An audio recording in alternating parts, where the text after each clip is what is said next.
You have probably been told for years that oiling your scalp helps it grow. But here is the science-backed truth.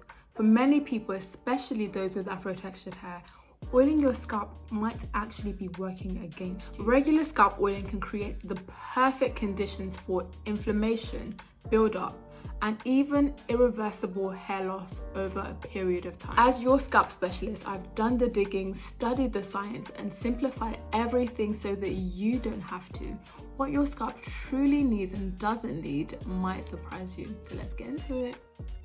The scalp is living skin. It breathes, it sweats, it has its own protective barrier, blood vessels, and a delicate ecosystem of bacteria and fungi that protect and keep it balanced. So when we talk about scalp care, we're talking about maintaining a living organ. Think of your scalp's microbiome like a small city.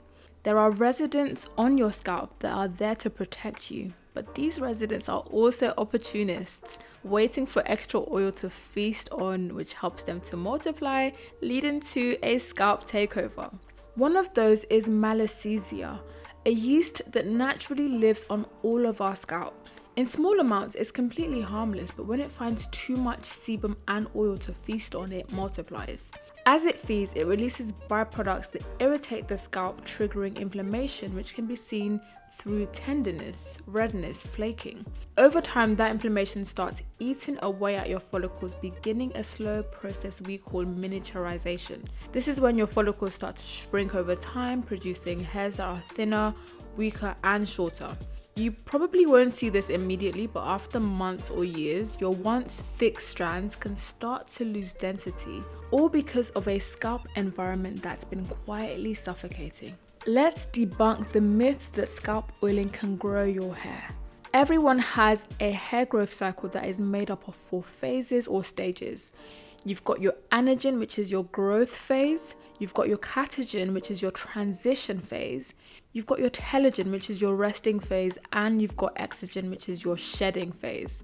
The length of your anagen phase, meaning the time your hair spends growing, is predetermined by your genetics, but can be impacted by environmental and internal factors. There is no scientific evidence that proves that oiling your scalp can increase the anagen, meaning the growing phase of your hair growth cycle.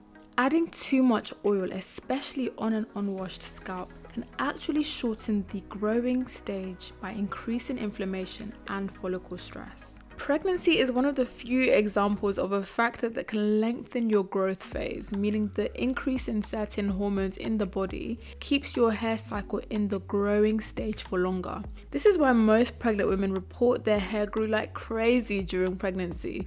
However, once your hormones return to normal post-childbirth, your hair growth cycle resets back to your body's norm. Let's talk about the famous essential oils rosemary and peppermint.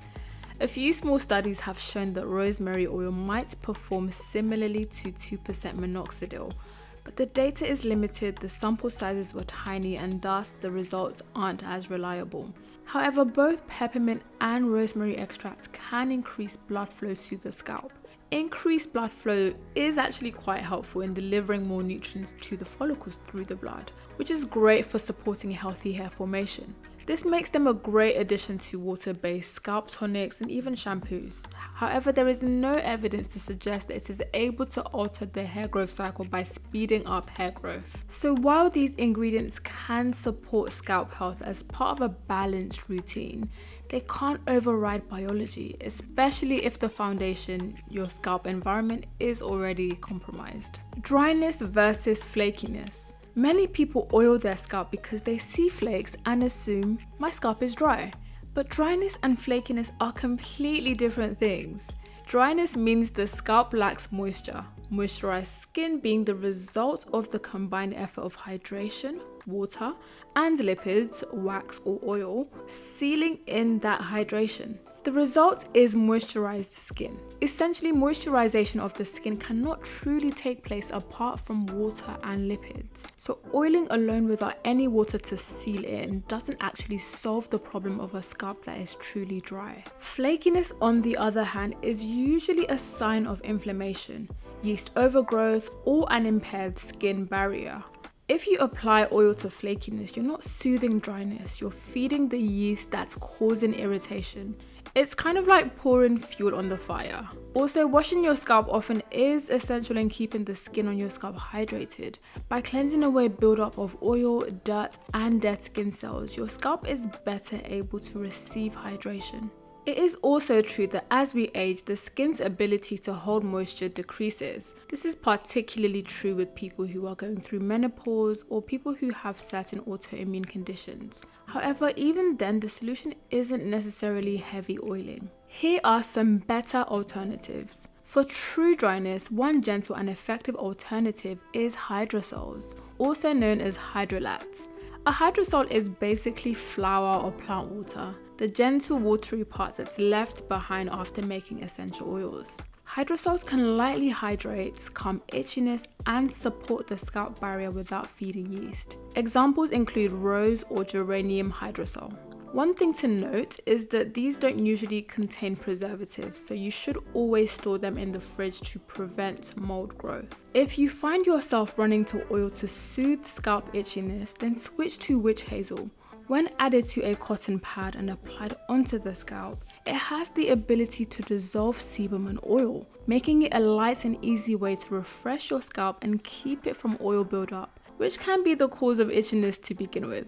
It also has anti-inflammatory and antibacterial properties, making it effective in soothing itchiness, irritation, and redness. Your internal health can also impact your hair growth cycle. Gut balance, hormones, nutrition, sleep quality, and stress all play a key role in how your hair grows. If those internal systems are out of balance, no oil or topical treatment will correct the root issue.